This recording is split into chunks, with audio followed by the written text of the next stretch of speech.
dia, boa tarde, boa noite, boa madrugada. Não importa que horário que você está chegando, o importante é chegar. E a gente te receber aqui de braços abertos, não pode tudo, vai saiar. Não é isso, Má? Sim. Bem-vindos e muito obrigada por sua companhia aqui, hoje em mais um episódio. Sim. Com muita felicidade, honra, felicíssimos de trazer aqui um assunto muito importante novamente para nós, pais, para os educadores, né, que estamos preocupados com os jovens e com as crianças, não é isso, Má? Ainda fazendo um gancho com o nosso último episódio falando sobre o uso excessivo das telas, né?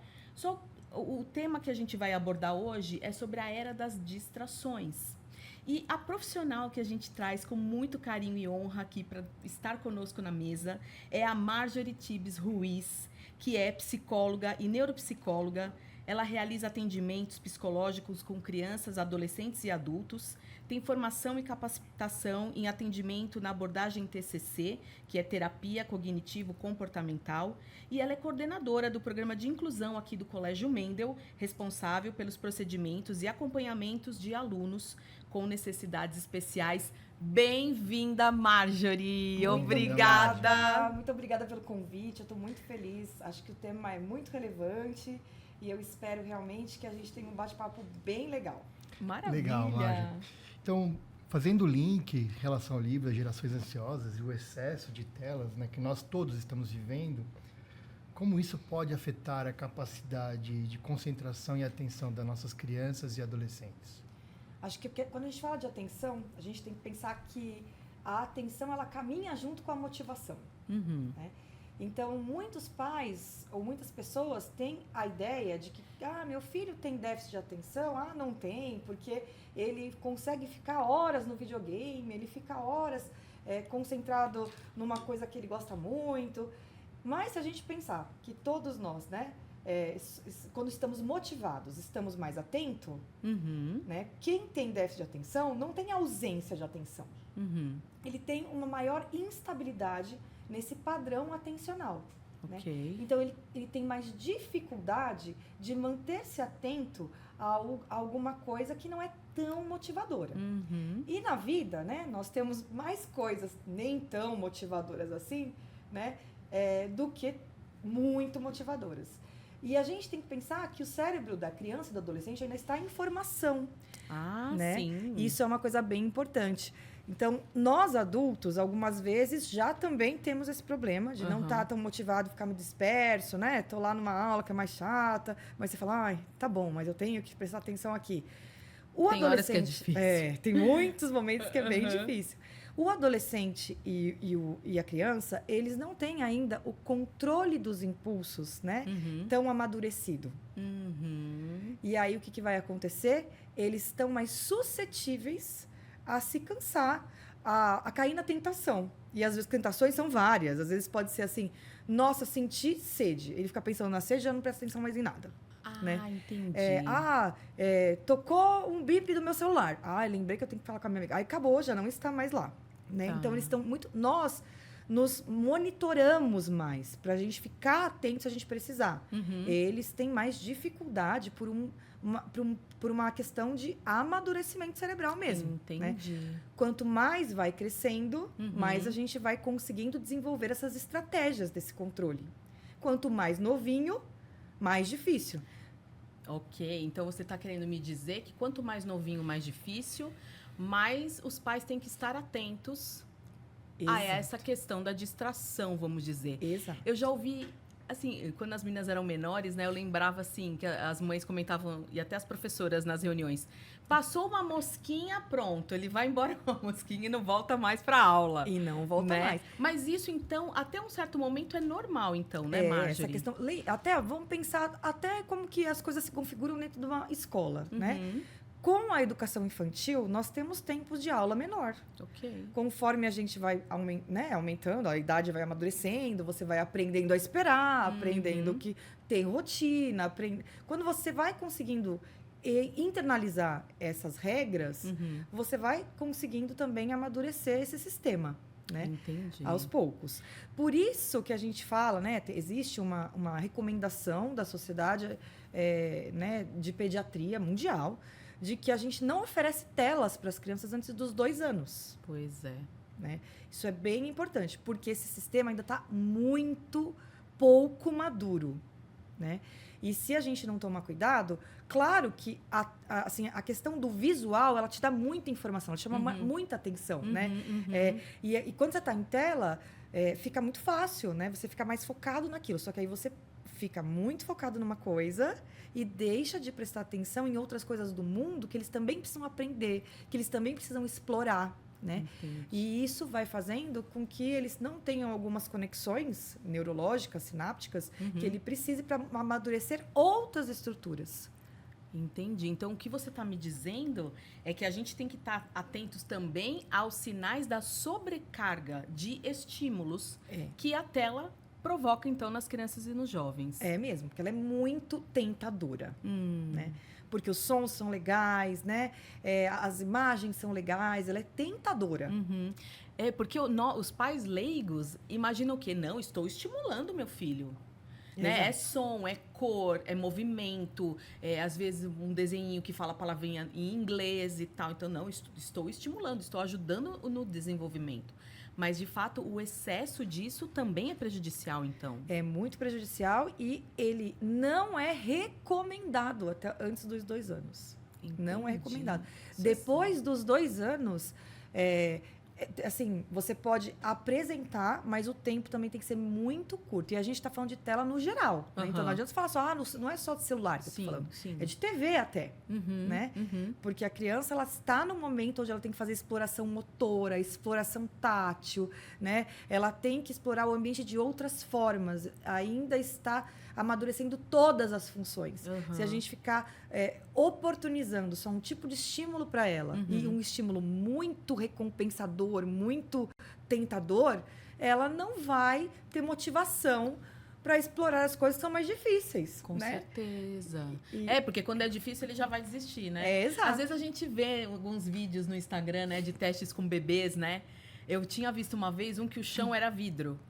Então, que ele chegava ali, ele parava, né? Aí ele caía sentadinho assim, mas aí tinha o estímulo, a mãe do outro lado. Então, eles iam testando, né? Isso Era mesmo. muito legal, entendi. E aí, essa questão do quanto, né? Quanto que é muito, né? Também, a Sociedade de Psiquiatria, né? Também pontua que as crianças, elas podem ficar em telas cerca de 2 horas por dia. Tá. Se a gente for parar para pensar hoje, elas ficam muito mais do que isso. Né? Então, o recomendado é que fique 2 horas por dia. E só. Né? Se eles ficam muito tempo, né? Assim, 5 horas, isso pode trazer outros problemas de saúde, inclusive. Né?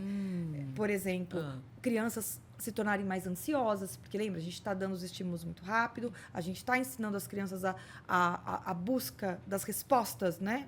Muito rápida, né? Então, cansou, elas não lidam com o tédio. Isso também é uma coisa que amadurece, controle inibitório. Você aprender a lidar com o tédio, aprender a lidar com o ócio, né? Porque aí você tem que esperar, você tem que ter a expectativa de ter alguma coisa legal, mas daqui a pouco. E a gente não está oportunizando mais isso tanto nem para criança, nem para adolescente, nem para nós mesmos, né? A gente não tem mais controle inibitório. Aí a gente fala, nossa, mas é uma sociedade muito estressada. Mas é porque a gente é impaciente. A gente quer tudo para ontem, a gente quer tudo para agora, né? E como o uso dessas telas também pode interferir nas habilidades sociais e além dessas emocionais que você já disse?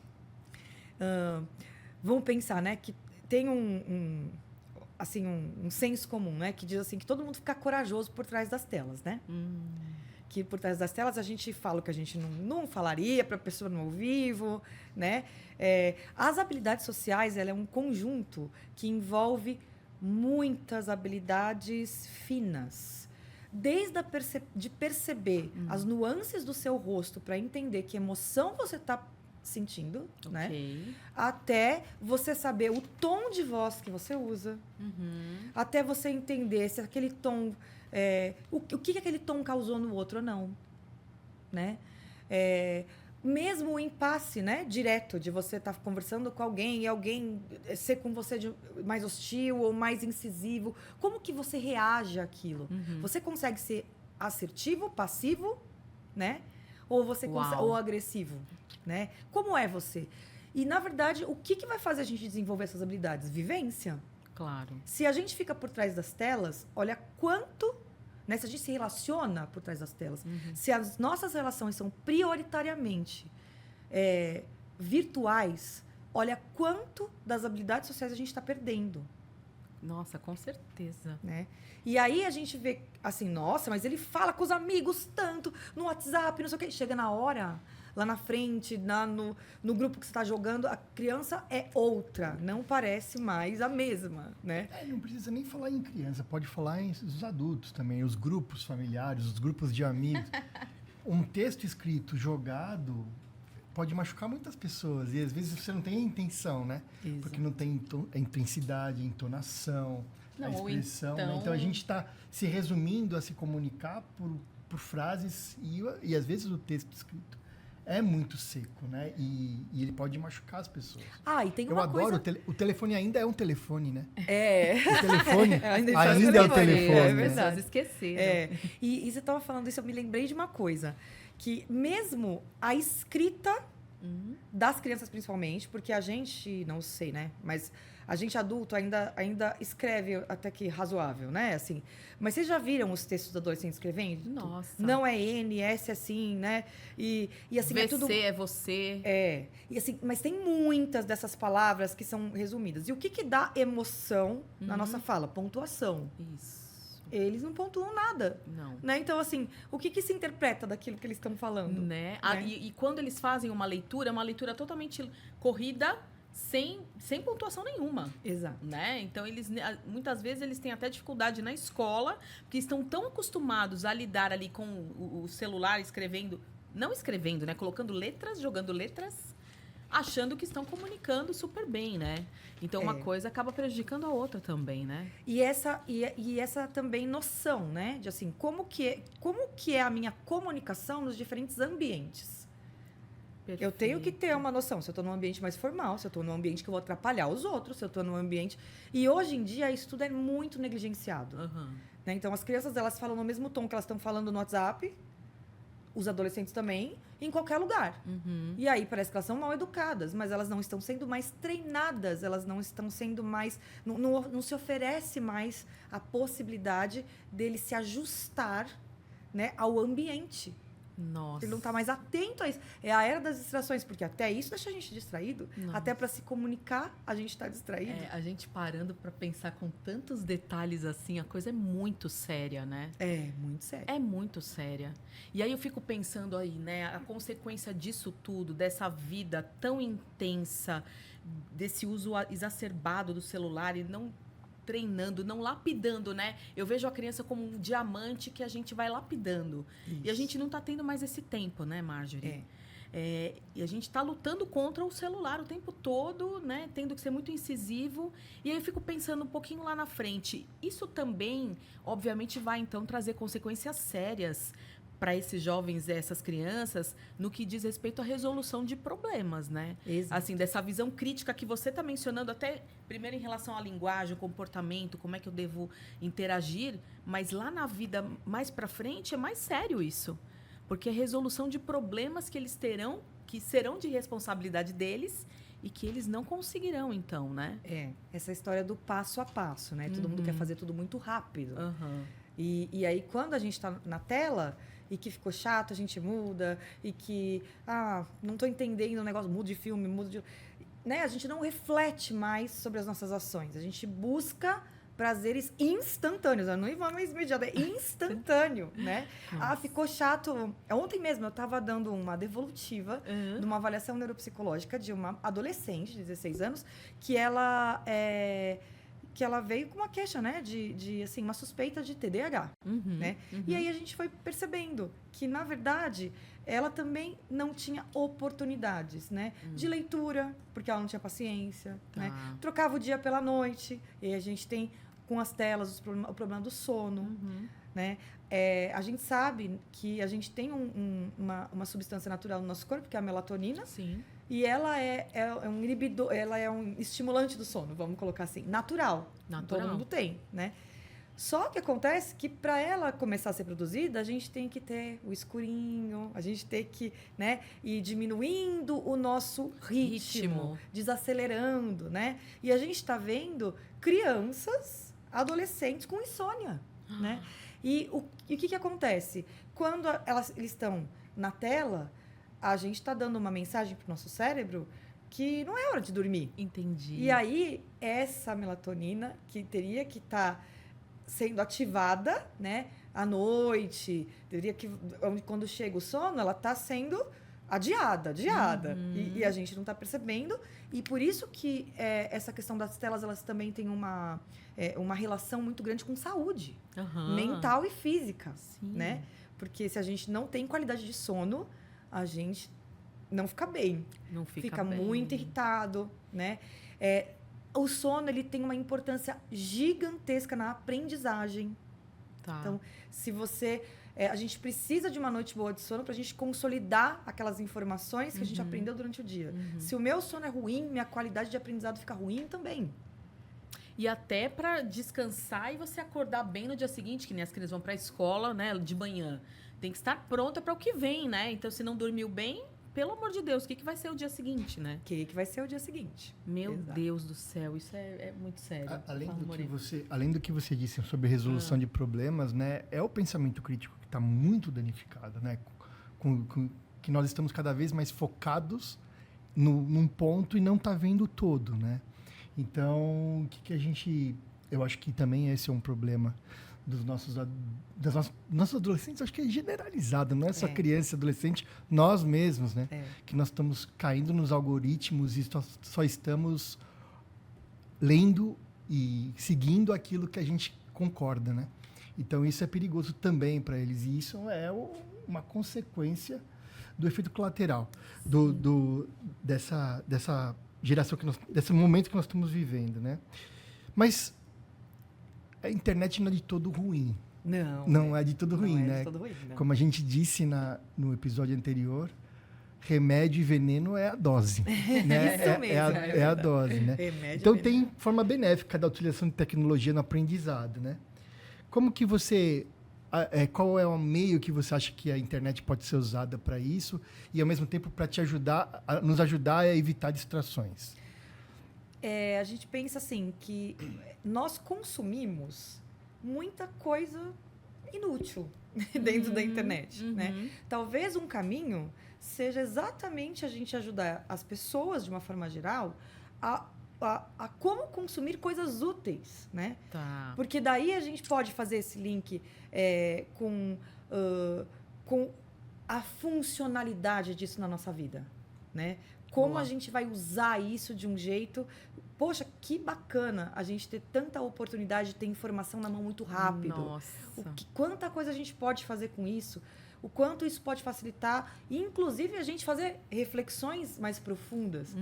Mas nós precisamos entender que isso não é só um instrumento de diversão, né? Perfeito. Ele pode ser um instrumento de pesquisa, ele pode ser um instrumento de utilidade pública. A gente não ensina as pessoas a usar os recursos tecnológicos de uma forma funcional. Parece que é um brinquedo. Isso. Né? E por que ele não pode ser um brinquedo que ensina? Sabe qual é a impressão que eu tenho, Marjorie? Que muitas vezes, assim, a tela virou a fuga. Eu quero sair do problema, eu vou pro meu celular. Porque aqui eu vou passando tantas coisas, vai me distraindo, eu vou esquecendo do meu problema. Então, em se tratando de criança, de adolescente, de jovem, eu vou esquecendo que eu tenho que estudar para uma prova muito difícil amanhã, deixa eu me distrair um pouquinho aqui. Então, eu vejo até como uma fuga, né? Agora, quando você fala da questão boa, me ocorreu um negócio aqui, que às vezes já aconteceu de eu ter um diálogo desse em casa e falar assim, usem o YouTube a favor de vocês. Assistam uma videoaula sobre a matéria que vocês estão com dúvida.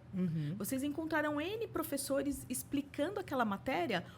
Vai ter uma linguagem que vai te ajudar, né? Então, seria isso, né? Olhar o lado benéfico da tecnologia, para ajudar de alguma maneira, né? No estudar. E às vezes, né, a gente pode pensar assim, como a gente tem informação, o que a informação faz com o nosso cérebro? Ela nos dá reserva cognitiva. Uhum. E a reserva cognitiva, ou seja, quanto mais conhecimento eu tenho, até de conhecimentos gerais, mais possibilidades de associação de ideias eu sou capaz de fazer. Ok. Né? Então, nós estamos num momento onde a gente tem as informações todas na nossa mão. Uhum. Então, às vezes, você está lendo um texto que você nunca ouviu falar sobre, mas você pesquisou, porque quantas, né, crianças mesmo, adolescentes, me falam, já pesquisei isso, já vi isso no sei lá o quê, no canal, no filme, na internet, né? Então, eles também aproveitam isso, essa informação que é útil de N coisas. Às vezes, um conhecimento que você fala que você nunca vai usar, né? Mas, em algum momento, ele viu isso, ou num filme, ou numa série, ou mesmo ele pesquisou porque ele achou engraçado, legal, né? Tem aqueles canais, né, que falam de curiosidades, crianças amam curiosidades, isso aproxima ela da ciência,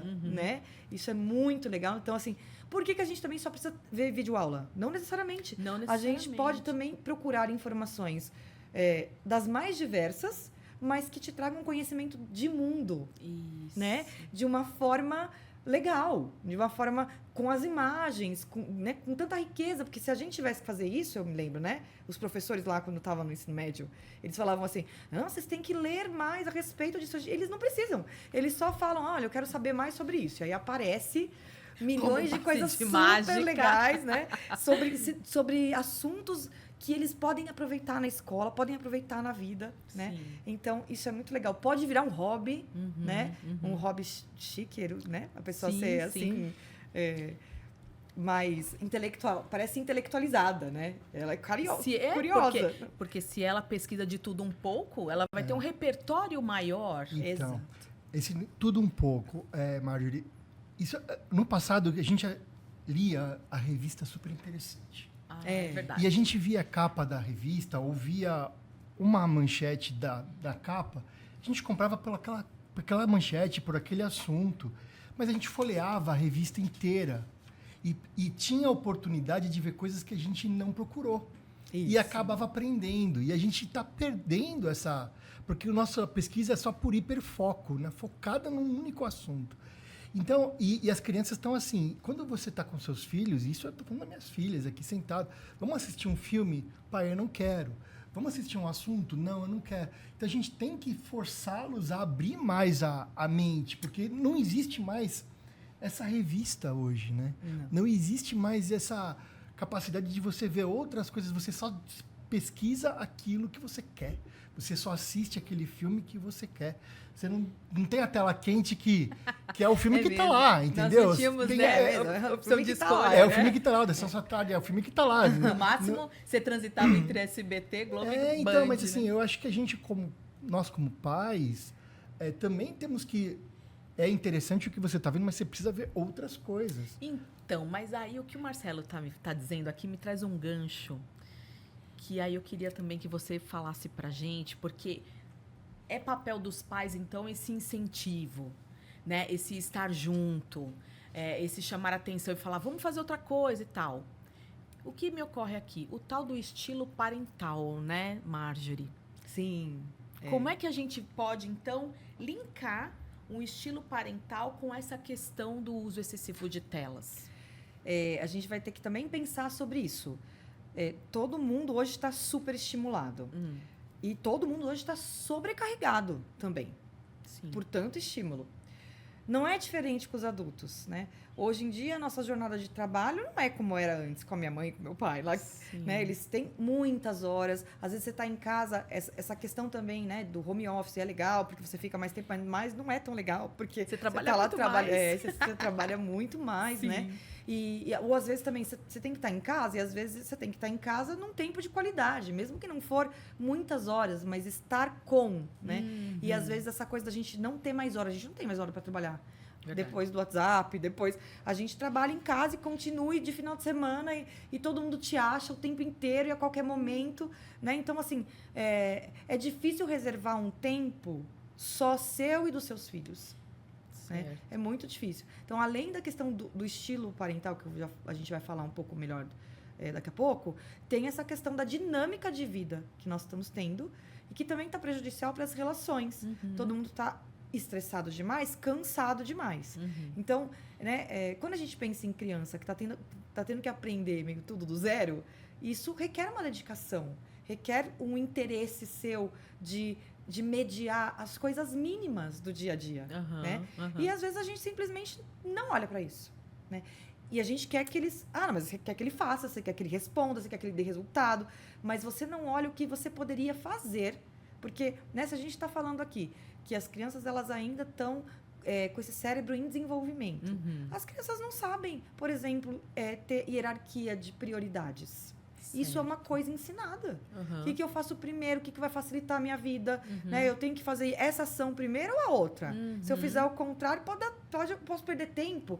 Mas ninguém pensa que eles não nascem sabendo isso. Perfeito. Isso tem que ser ensinado. A escola, por conta das questões de desenvolvimento de disciplina, autonomia, acaba fazendo um pouco, às vezes, disso. Mas o ideal é que a gente usasse essas funções no nosso dia a dia, para tudo, né? Por que eu vou tomar banho e depois jantar, né? Por que eu vou... Tem uma lógica nisso? Pois é, tem né? uma ordem, Tem né? uma ordem que vai facilitar a minha vida, né? Então, assim, a gente esquece também de a gente estar impaciente com os detalhes. Entendi. E criar filho é detalhe. Opa! É detalhe, né? O diferencial está no detalhe. Né? E o que acontece? Está todo mundo mesmo na mesma vibe. Né? Tá todo mundo agindo meio igual. Então, a gente se espelha em quem? Nos outros pais, que agem como igual a gente. Então, o filho está agitado. Nossa, essa geração, ela está muito agitada mesmo. Mas, na verdade, a gente parou de prestar atenção. Então, você olha para o outro e fala, será que o meu tá normal? Tá normal. Tá, é normal mesmo. Só que a gente... não é uma questão de normalidade. A gente não está falando de um quadro patológico. A gente está falando de um hábito, de situações de comportamento que estão mudando e prejudicando. Tá. Né? Porque a gente está perdendo habilidades ou a gente está ganhando elas muito mais tarde. A gente está ficando independente muito mais tarde. Né? Em vários âmbitos da nossa vida.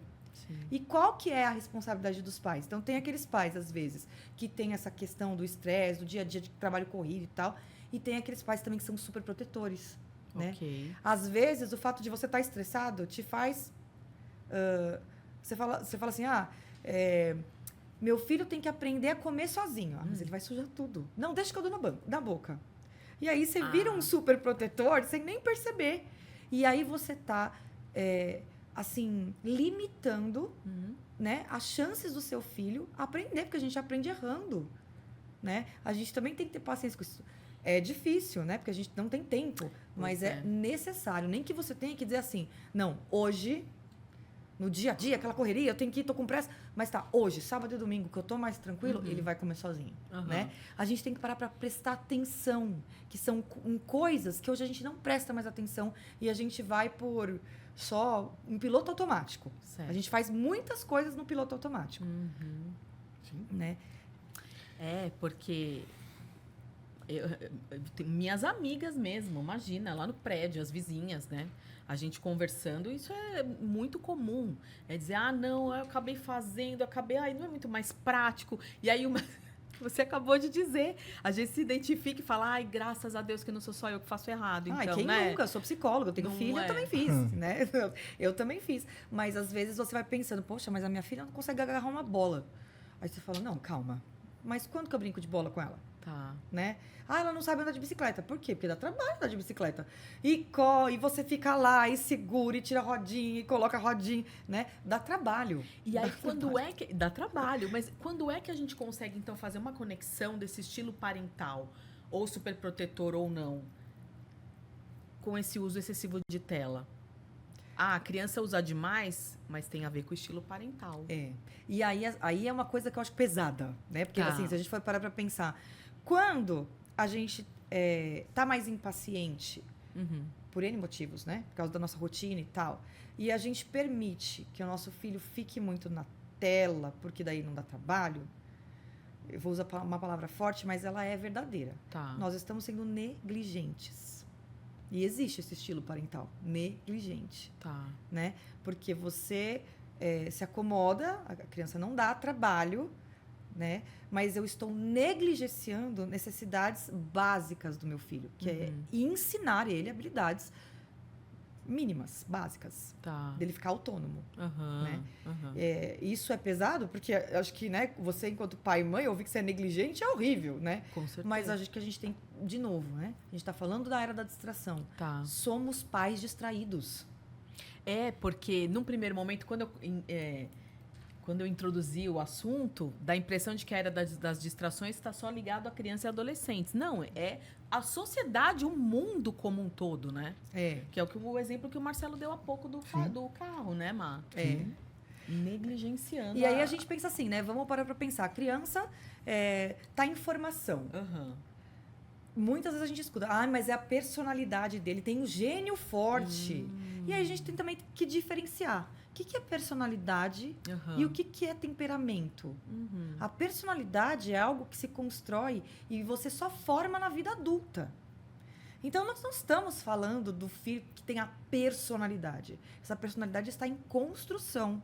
Não adianta. Isso não é, ele pode ter um temperamento, que não tem aquele bebê que é o mais chorão, o mais quietinho.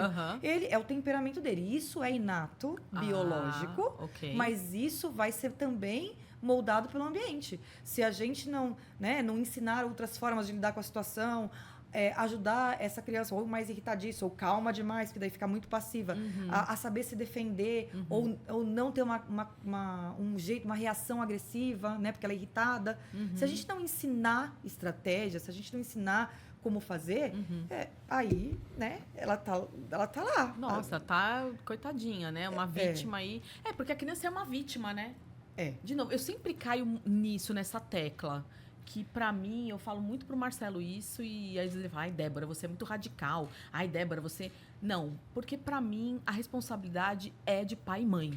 O Nelson Mandela disse no livro dele que ninguém nasce odiando. Aprende a se odiar. É mesmo. Porque né? ódio é sentimento, né? Não é emoção. Exatamente. A gente nasceu sem saber usar celular. A gente... Quem que tá expondo isso? São os pais, né? Então, a gente consegue controlar isso. A criança ela depende do leite, ela depende da água, ela depende da comida. Do cuidado, do cuidado, né? Do colo. Não disso, né? Então, a gente tem que... Não é que a sociedade mudou, mas nós nascemos assim, essencialmente, sendo de outras coisas, de outras demandas que não são essas, né? Então, a gente tem que acertar essa dose, acertar esse método. E eu queria perguntar para você, a gente está falando, e eu me preocupo um pouco com as definições, né? No que os pais têm que ficar atentos com as distrações, e qual é a diferença de distração e TDAH, e também o que é TDAH, a sigla TDAH, que acho que é importante, muita gente não sabe. É verdade. Né? Então, acho que a gente precisa dar nome a isso. Então, TDAH é transtorno de déficit de atenção e hiperatividade ou impulsividade, tá? Isso é um transtorno do neurodesenvolvimento. Então, a pessoa, ela nasce TDAH. Tá. O que está acontecendo com tudo isso que a gente está conversando é que as pessoas estão ficando TDAH. Mas não por um transtorno de neurodesenvolvimento, por comportamento aprendido, né? Então, às vezes a pessoa... E aí, como que a gente diferencia? Primeiro, se é um transtorno do neurodesenvolvimento, tem que ter aparecido na infância, né? Então, não dá... Nossa, eu tô adulto, eu virei TDAH. Não virou TDAH. Porque isso tá comum hoje em dia, né? Ai, nossa, agora eu tô TDAH, não era assim. Não, se você não era, você não é, né? Então, você tá desatento, impulsivo e agitado por outras questões. E, às vezes, a ansiedade... tem uma culpa grande nisso, né? Somos uma geração ansiosa também, né? Sim. Por tudo aquilo, a gente ser impaciente e tal. Então, essa é a primeira questão. Acho que quando a gente para para pensar qual é o histórico dessa criança, quanto ela é agitada. A outra questão isso atrapalha a minha vida funcionalmente? né? Então, o que eu falo de vida funcional? Eu falo, eu não consigo ir bem na escola porque eu fico desatento, eu sou uma pessoa extremamente impulsiva e isso me traz problemas de relacionamento interpessoal sérios, né? Eu não consigo fazer amigos, eu sou explosivo, né? Eu não sou mal, mas às vezes eu sou tão explosivo que é aquela coisa, eu vou agir e depois eu vou pensar, ou eu não vou pensar, vou precisar de alguém que ajude a pensar, né? Então, quando a gente fala de um transtorno, a gente tem sempre que ter em mente que a gente mede ele pela frequência e intensidade com que os sintomas aparecem. Se esse sintoma ele é muito frequente, muito intenso, com certeza ele vai prejudicar a minha vida em alguma área. Significativamente. Não assim, né? Ai, mas meu filho não guarda as coisas. Quem nunca, né? Estão adolescente, criança. Às vezes o adolescente pior, né? As crianças até ajudam mais, às vezes. Sim. Mas o adolescente não. Então, assim, não, a gente não está falando de coisas isoladas, comportamentos solitários. A gente está falando de como é um transtorno, é uma gama de sinais e de sintomas, né? É um conjunto de sinais e de sintomas que faz com que a gente acabe se prejudicando ao longo da vida. Então, frequência e intensidade, isso aconteceu precocemente. Isso é o alerta master que tem que chamar a atenção. Tá muito, assim. E o que é muito? Às vezes a gente também lembra do estilo parental. Se eu tenho um estilo de um pai que é, assim, muito controlador, né? Ou aquela pessoa muito cobradora, né? Talvez ele também tenha uma baixa tolerância às coisas que são de criança. E aí ele possa patologizar comportamentos que são da criança, né? Então, eu acho que aí é legal a gente começar a perceber o quê? Tá com dúvida? Fala com a professora. Certo. A escola é um parâmetro normativo muito bom, né? A gente não tem... Geralmente, a gente tem assim, se a gente tem um filho ou dois, né? Ou você não tem muito convívio com criança, o que a gente precisa? De alguém que tenha, claro. Né? Então, olha, eu sinto que ele é agitado, ele é aqui? Ela fala, não é aqui, ele é tão tranquilo. É muito diferente das outras crianças? Não. Tá tendo problema de prestar atenção? Como os outros, né? Agora, quando você começa a sentir, né? Ou a professora te dá esse feedback, ela tá acostumada todos os anos com aquela faixa etária que seu filho tá. Né? Com aquelas demandas que ele tem que cumprir diante do que está acontecendo, e ele destoa daquele grupo, e aí você começa a associar. Em casa é muito frequente, muito intenso. Isso era desde que ele era pequeno, né? Aí a gente vai tendo mais indícios, vamos dizer, mais né? indícios de que algo não está legal e que talvez a gente precise procurar uma ajuda. Entendi. Boa. Olha, isso é uma boa dica, né? Para os pais ficarem atentos e falar assim, não, ele é assim mesmo, né? Enfim, conversar com a escola, então, seria um primeiro ponto. Seria um ponto bem legal. Muito importante, porque a professora que está em contato, né? Porque às vezes a mãe trabalha tanto, não presta atenção. Eu me lembro, quando eu comecei a trabalhar, eu trabalhava numa escola infantil e havia um caso que a mãe trazia a criança dormindo e quando ela vinha buscar, ele estava dormindo. Muitas vezes. Muitas. Ele já ia de banho tomado, janta, e chegava bem cedinho, né? Então, ele ficava o dia todo. Chegava dormindo e ia embora dormindo. Então... E né, a gente vai pensar também, o que aconteceu na pandemia, que os pais ficaram em casa? Pois um boom de diagnósticos. Porque os pais começaram... Aí tiveram tempo de perceber. Eles começaram a... Não, é impossível aí começar... Como que a professora aguenta, né? Porque daí eles começaram a entender que começaram a dar valor para as professoras. Coitadinhas das professoras, né? Como é que, então, na escola... a gente pensar... Porque, vamos lá, ontem que saiu aí a Assembleia Legislativa de São Paulo votou que, a partir de 2025, celulares serão proibidos de vez nas escolas públicas e particulares, né? E aí, hoje, eu vi um repórter falando assim, então, mas será que tem que ser tão radical assim? Porque a tecnologia tem o seu lado benéfico, Exato. Talvez, por conta do estudo, pesquisas, etc. Se a criança tem que usar um computador ou um tablet para pesquisar, para fazer uma atividade, né? E tudo mais. Como é que, então, os professores enfrentam, né, esse tipo de geração de aluno, de sala de aula, fazendo com que as atividades ficam interessantes, mesmo que sejam sem o uso, então, dessa tecnologia? Porque não é sempre, nem é todas as escolas que têm condições, né? Exato. E aí, para o aluno, você falou, ele também tem que passar pelo TED, mas tem vezes que tudo pra ele é tédio, né? Tudo pra ele é tédio, Ele não quer nada, ele não tem interesse por nada. É. Como é que a escola trabalha isso, né? Vamos pensar um pouquinho também nesse... É aquilo que a gente estava falando, né? Então, os benefícios não dá pra gente negar que somos uma era tecnológica e ficaremos mais tecnológicos, né? Não tem Essa como é a fugir e tendência. voltar para trás, Não tem né? como fugir, não tem como a gente proibir, porque senão a gente também vai fazer uma criança alienada do que está acontecendo no mundo. Sim, exatamente. Né? E aí, de novo a história da dose, né? Como que a gente vai fazer com que ela aprenda a dosar isso? Primeiro, aí pensando nos pais ou mesmo nos professores, nós precisamos entender que a gente é sempre o exemplo. E criança adora quando a gente pisa na bola. Você está cobrando de mim, mas você está fazendo igual, né? Sim. Então, o professor pega o celular na aula. Pois é. Só vou responder o quê? Mas eu não posso. Como assim? Então, eu acho que a gente lida com uma coisa que está nos faltando hoje. Consistência de normas e regras. Né? Eu acho que a gente não precisaria ser radical em absolutamente nada se a gente estipulasse regras e fizesse elas valerem. Tá. Só que hoje as regras também estão negociáveis. Pois é. Né? Então, eu acho que o meio termo está na disciplina. A gente estabelecer o que é regra, né? E fazer cumprir a regra.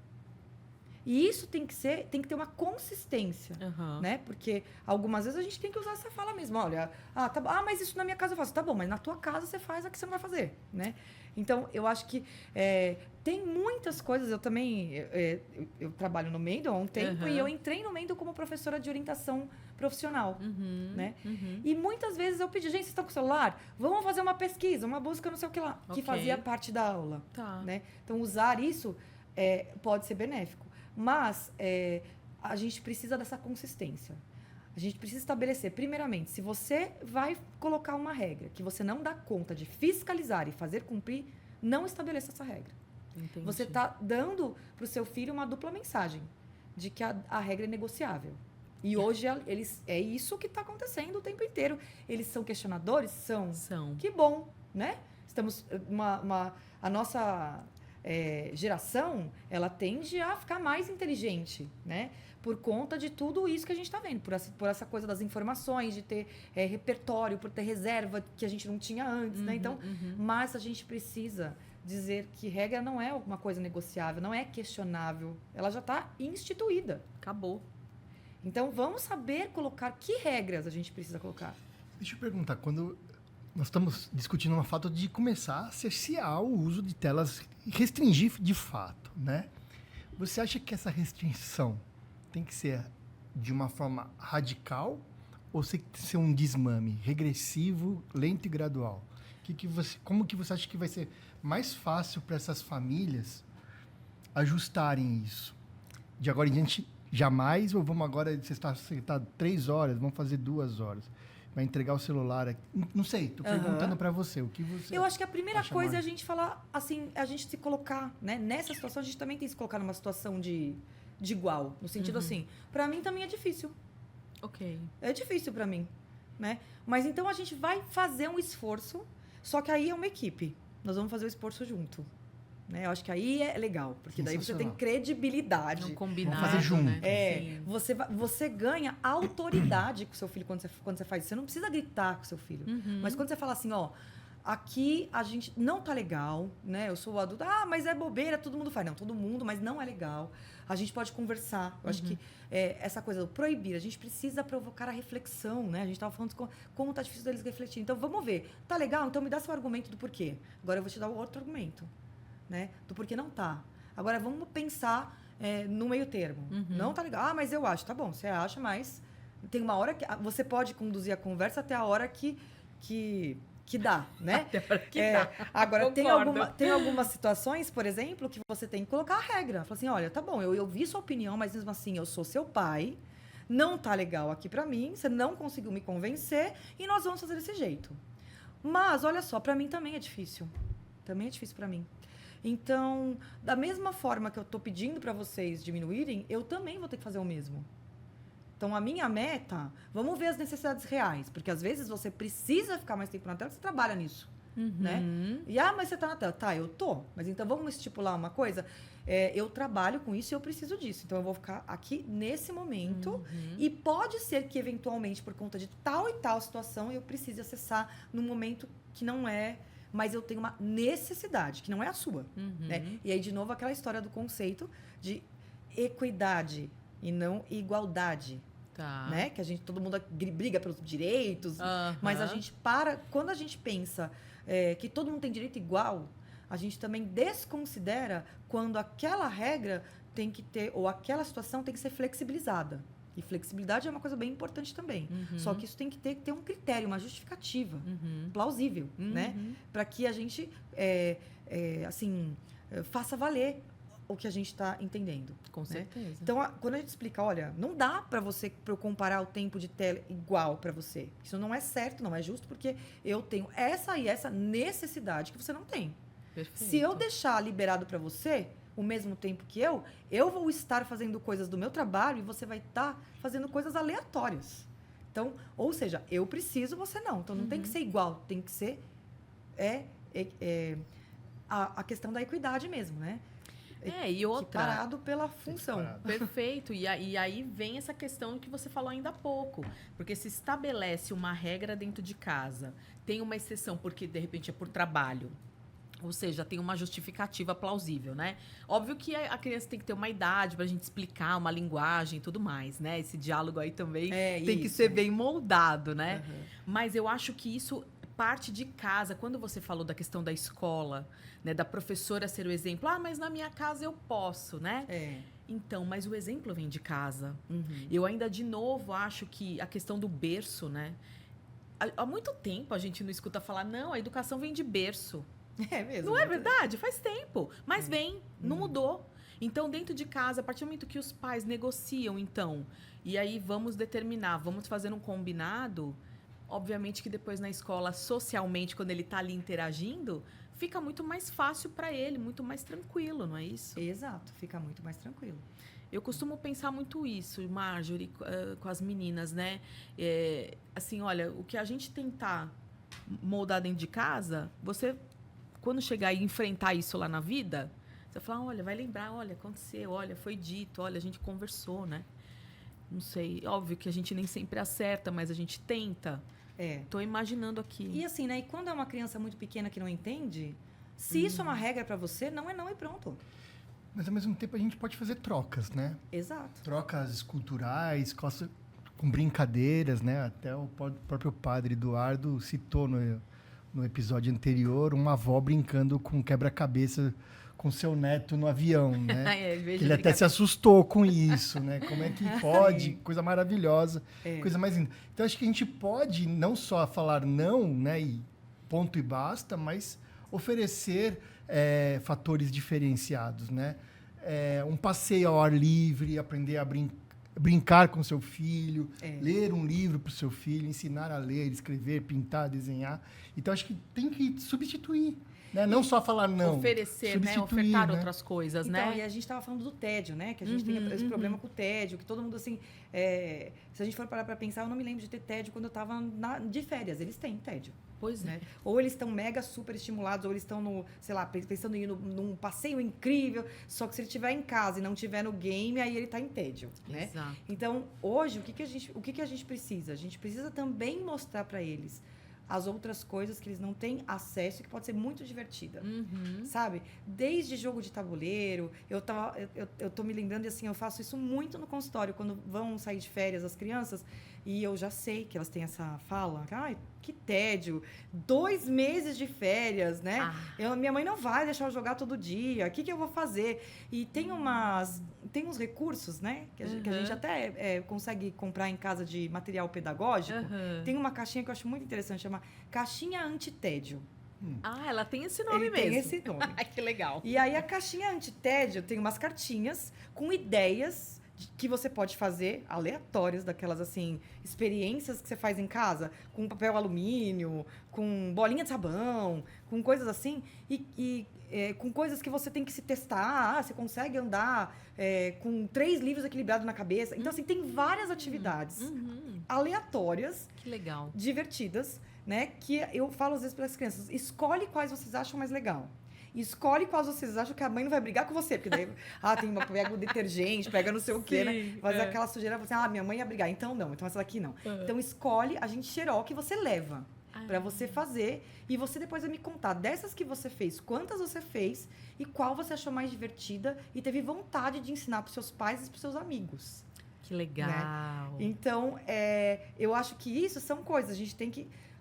Às vezes a gente não é um poço de criatividade, mas temos muitos recursos, né? Outra coisa muito legal, criança que vai viajar com os pais, aquela viagem longa ou que está horas no trânsito. Também tem as caixinhas com brincadeiras, do tipo, você tem que contar uma situação para mim, mas você não pode usar a palavra não. Olha que legal. Né? Posso contar uma experiência aqui? Nós fizemos, acho que é legal contar essa experiência, não somos exemplo de nada, mas nós fizemos uma viagem uma vez para Minas Gerais, Brasília, e viajamos horas e horas. De carro. E nós estávamos, elas tinham, 2018, 10 anos, né? Tédio, né? Tédio. Pai, pelo amor de Deus. A mãe deixou tudo bem confortável lá atrás e tudo, mas chegou uma hora... Vou fazer o seguinte, ninguém aguentava mais e eu tinha que continuar dirigindo. Vou fazer o seguinte, uma sessão, cada um escolhe uma música. Vai ficar girando. E aí eu tive que aguentar o Sou Luna lá e tive que aguentar o Patati Patatá na hora. E elas tiveram que aguentar a minha música também. Né? Então, foi uma distração que a gente fez e ficou, assim, horas trocando. Ficou né? mesmo. Hora trocando uma música de cada um e todo mundo tinha que ter a paciência de ouvir a música do outro. Não, e porque fora ia que chegar a sua vez. agora é minha vez. Não, você já foi, você esqueceu. Não, agora eu já pedi. Né? E, gente, isso cria experiências afetivas que nunca mais a pessoa vai esquecer. Né? Essas coisas mais aleatórias, do nada, cria experiências que você nunca mais vai esquecer, porque ninguém faz. Né? Aquela que você vai lembrar e vai querer compartilhar com o seu filho, quando você tiver um filho. Né? Então, a gente, às vezes, pensa que é uma bobagem, mas é muito legal. A gente estava falando aí, eu estava falando para vocês dessa caixinha do... vocês vão contar uma história sem falar não. Isso está treinando o controle inibitório, controle dos impulsos. A pessoa, né, aquela criança que é muito impulsiva, errou! Né? Ela não vai conseguir, ela vai ter que ficar se monitorando, prestando atenção para ela não falar a palavra não, senão ela perdeu. Olha, né? que legal. Então, eu estou treinando meu cérebro com as brincadeiras. Sim, né? sim. Muito Incrível, legal. né? E aí, você falando dessas brincadeiras, sabe o que veio na minha cabeça? Que hoje em dia, já faz muito tempo, eu me lembro de ir a festas infantis quando eu era pequena e às vezes eu sabia que ia ter gincanas. Eu tinha medo de participar. Tô fazendo uma confissão aqui, tá? Eu tinha medo, às vezes, de participar, porque eu falava assim, eu vou cair, ou eu vou passar vergonha, ou não vou saber pular, sei lá. Então, às vezes, eu tinha medo de participar, mas muitas vezes não pude escapar, participei.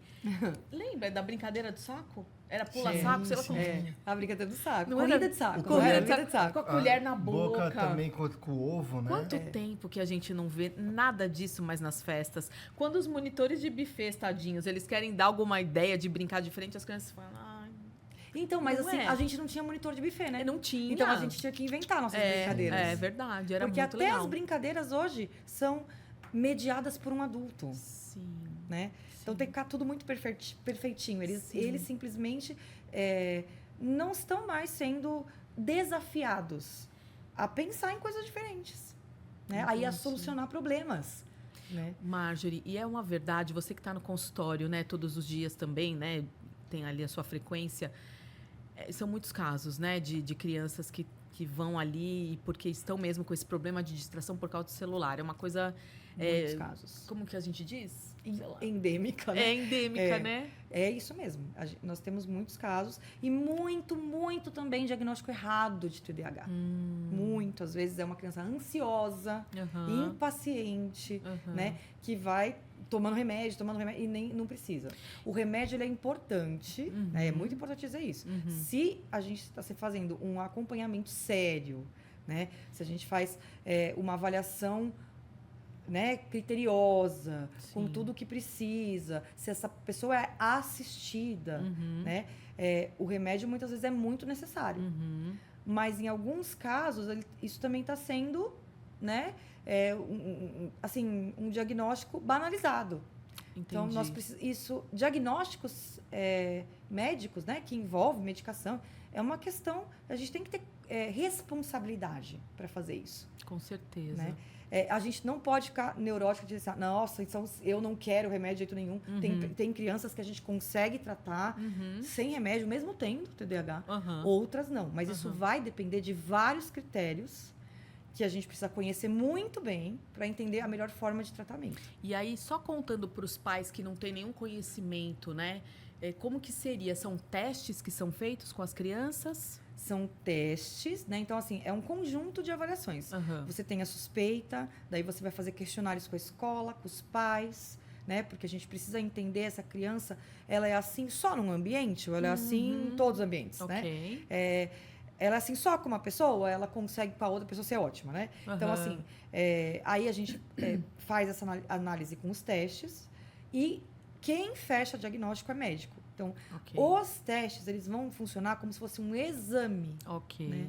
E aí, o médico vai entender não só a questão do tem TDAH, não tem TDAH. Vai entender os recursos que ela tem para enfrentar esses sintomas, né? Então, será que eu consigo dar conta nesse momento? Será que não vai ser prejudicial? Eu consigo esperar para treinar essas habilidades sem prejuízo muito significativo em outras áreas.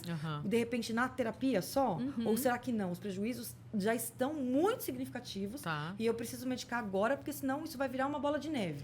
Então, tudo isso tem que ser muito bem analisado e com muita responsabilidade. Entendi. Então, ou seja, para os pais, o recado importantíssimo não é só com a psicóloga, vai passar depois para um neurologista? Um neuropediatra ou um psiquiatra. Algumas vezes você sente assim, um preconceito, né? Ah, mas meu filho não precisa de psiquiatra. Não, mas é o psiquiatra que entende de transtorno de neurodesenvolvimento, de questões de funções também, não só o neurologista. O psiquiatra também, né? Algumas vezes esse trabalho é conjunto, algumas vezes só precisa de um, não precisa do outro. E aí, tanto faz, o psiquiatra ou o neuropediatra. Ou, às vezes, não, é mais indicado uma especialidade por uma determinada questão e não outra, né? Então, aí é muito legal a gente ir conversando com os profissionais para eles irem direcionando qual que seria a melhor intervenção. Maravilha, maravilha. Ótimo.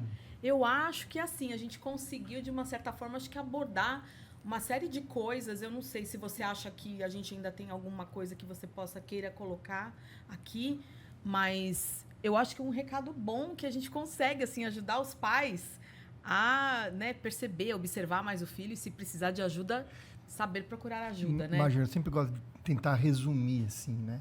Então, quais sinais de alerta, né? Então, a intensidade e frequência. Intensidade e frequência. E ouvir a escola, né? Ouvir a escola. Ouvir a escola. Isso que eu captei aqui. E aí procurar um profissional gabaritado para isso. E geralmente esse profissional gabaritado não é na primeira consulta que vai conseguir fazer o diagnóstico. Exato. Né? As pessoas Exatamente, responsáveis, né? às vezes você vai primeiro no médico, né? Até porque você vai falar com o pediatra, e às vezes o pediatra fala, isso é coisa de criança, mas aí se tá uma pulguinha atrás da orelha, insiste, né? Insiste, fala, mas eu queria só olhar para um especialista.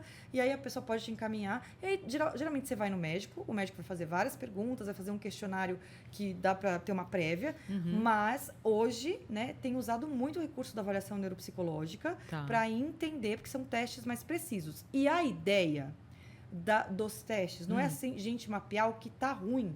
É mapear também o que tá bom, né? Porque o que acontece? O tratamento, a gente também dá ênfase no que a criança está quase conseguindo. É muito chato quando você só vai bater na tecla do que tá ruim. Do negativo, né? Então, assim, às vezes a gente puxa, né? Uma coisa que é uma dificuldade da criança, mas por um outro caminho, aproveitando aquela habilidade que ela já tem, para ficar mais legal, para não ficar enfadonho, para você não ter sempre que dar a bronca, né? Para você falar não é não, mas você pode ofertar as outras alternativas aproveitando os recursos que ela já tem. Então, os testes, eles precisam mapear habilidades também. Né? Isso vai fazer toda a diferença quando você for direcionar um tratamento sério. Né? Perfeito. Ótimo, ótimo. E além disso, né, então, focar na negociação e na equidade do uso, né? Tentar também nós colocarmos como usuários de telas, nós adultos, distraídos, pais, mostrar que também estamos nesse barco, né, de problema e que a gente precisa também se cercear e se ajustar. E começar a diminuir a dose dessa. Sim, E fazer cuidado, aquela né? associação. Porque às vezes a gente faz os nossos filhos de bode expiatório. Então, assim, às vezes você tá lá e você tem uma dificuldade Aham. de autocontrole com o uso excessivo. Uhum. Mas você quer controlar seu filho. E aí o exemplo é tudo. Perfeito. Né? Então, se você tem essa dificuldade, primeiro ponto, olha para você, Uhum. assume a sua dificuldade. Porque se você não conseguir assumir que essa dificuldade também é sua, você não vai conseguir fazer o caminho reverso. De conduzir o seu filho para o caminho contrário do que você está ensinando para ele com as suas atitudes. Talvez Perfeito. vocês adultos precisem de ajuda também. Exato. Exato. Não? Muitas vezes Sim, precisa. por favor. É verdade. Bom, vamos lá, né? Agora a gente falou, nossa, tanta coisa forte, né? É, A né? gente, como pais, a gente fica aqui pensativa, né, amor? Eu fico. Eu fico. E aí, chega um momento, então, que eu quero falar com a Marjorie, agora a mãe. A Marjorie, né, sem ser a psicóloga, né? Então, ou seja, assim, tirando o consultório, a escola, o seu trabalho, você também tem o seu momento de lazer. Sim. O que você mais gosta de fazer quando você tá de boa? Bom, na verdade eu gosto de viajar, né? E eu sou uma que exploradora, delícia. assim. Mas se eu não tô viajando, eu sou uma exploradora. Aham. Eu gosto de explorar, eu gosto de visitar ambientes novos. Eu sou meio aventureira. Ai, que delícia. E aí, bom, curte cinema, por exemplo? Curto cinema. E aí, em casa, você também tem costume de assistir séries? Não tenho. Não tenho tem costume paciência? Não é com uma questão de paciência. Eu acho que, assim, meu tempo, ele é bem restrito, né? Aham. Por excesso de trabalho e tal. Ok. Então, quando eu tô livre, eu quero viver. Entendi. Você não quer ficar em casa É. vendo ali a série, entendi. Nem que seja, às vezes eu gosto de estar na minha casa e fazer Aham. comida, sabe? Mas sim. fazer, vamos fazer uma coisa, vamos chamar alguém. Aham. Então, eu acho que, né, eu priorizo muito essa parte afetiva também. Entendi. Estar com as pessoas que eu gosto, Aham. que hoje são coisas que a gente não tem tanto tempo, né? Não tem, com a gente certeza. tem que ficar vendo, eu quero ver todo mundo, mas não dá tempo de ver todo mundo que você quer, Aham. na intensidade ou na frequência que você quer, né? Sim. Então, eu às vezes priorizo isso, eu gosto de fazer Que isso. legal, que delícia. E aí, mas me fala, você gosta de ir ao cinema. Você se lembra de um filme que você indicaria?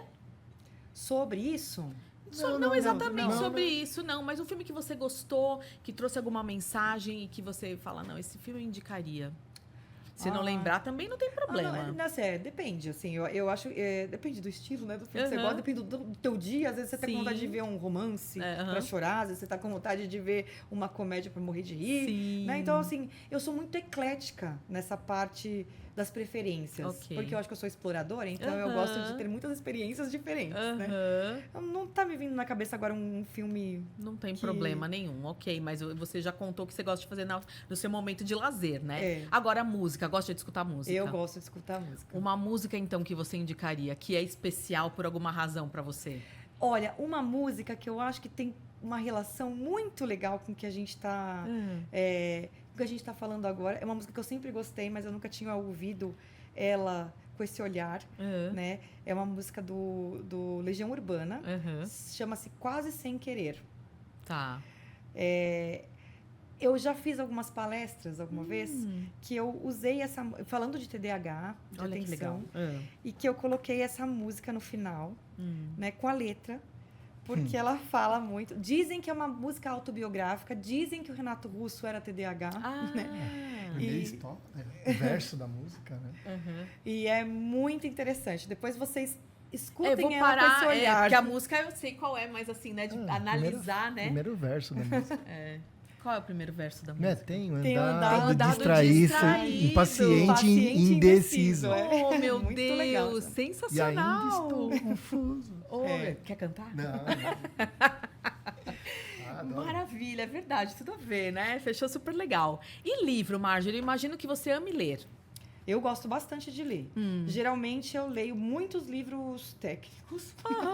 e eu leio muitos livros de criança, porque eu, como trabalho com criança, sim. eu adoro trabalhar com livros. Uma das coisas que eu fiz, assim, na primeira especialização que eu fiz, porque a minha primeira especialização foi em psicologia hospitalar, o meu trabalho de conclusão de cursos foi baseado em histórias infantis. Então, eu estudei as histórias infantis como estratégia de enfrentar a situação de doença e hospitalização. Que lindo! É muito legal mesmo, eu adoro. Que lindo. Então, eu adoro histórias infantis, eu adoro desenhos, né, infantis, eu acho que eles são muito profundos em várias temáticas, né?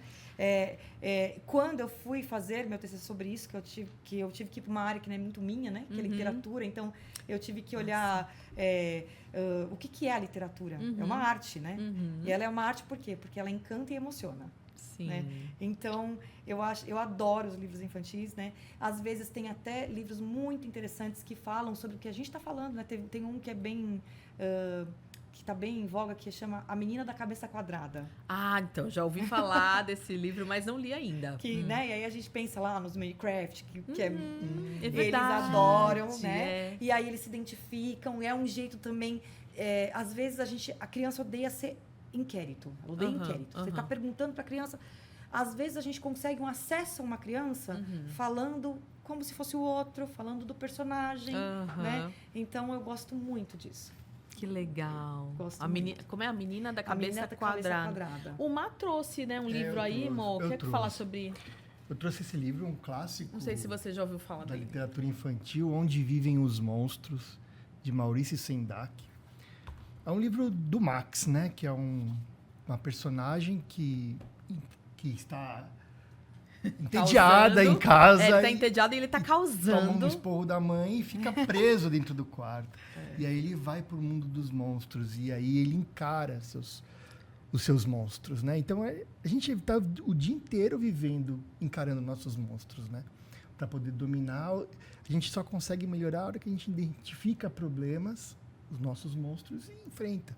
Então, esse é uma metáfora muito boa da vida. É um clássico da literatura.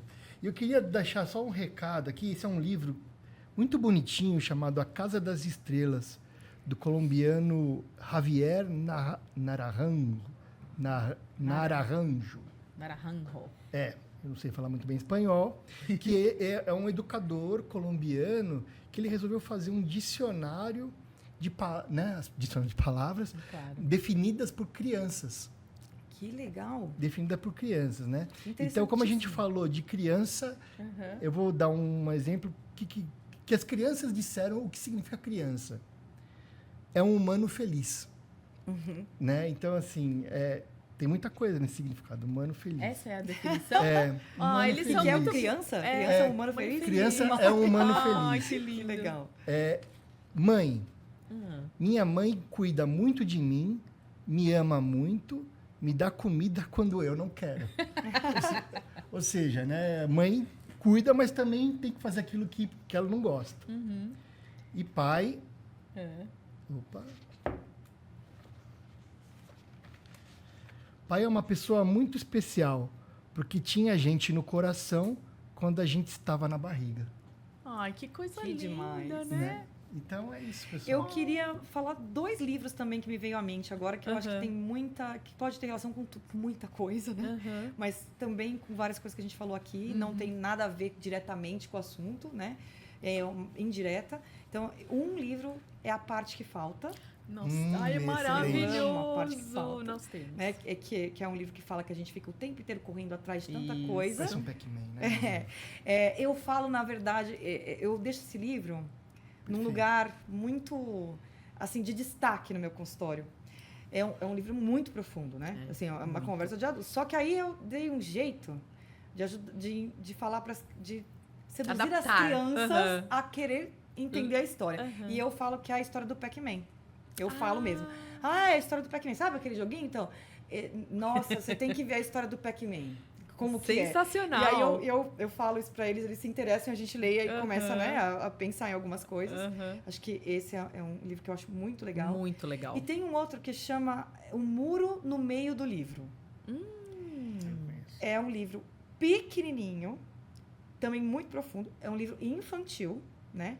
Que fala dessas coisas, da gente estar sempre achando que o perigo tá fora, né? Mas, às vezes, o perigo tá dentro, né?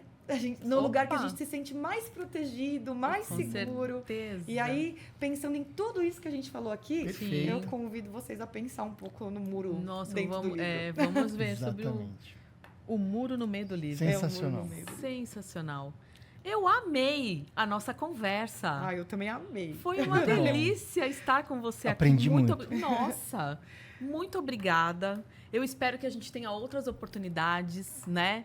Mas muito agradecida mesmo por você estar aqui, né? O seu tempo, que é tão raro, que é tão precioso, estar dividindo seu conhecimento com a gente. Muito obrigada, Marjorie. E eu agradeço muito vocês, todo mundo que está assistindo, né? Espero ter contribuído, espero que tenha sido...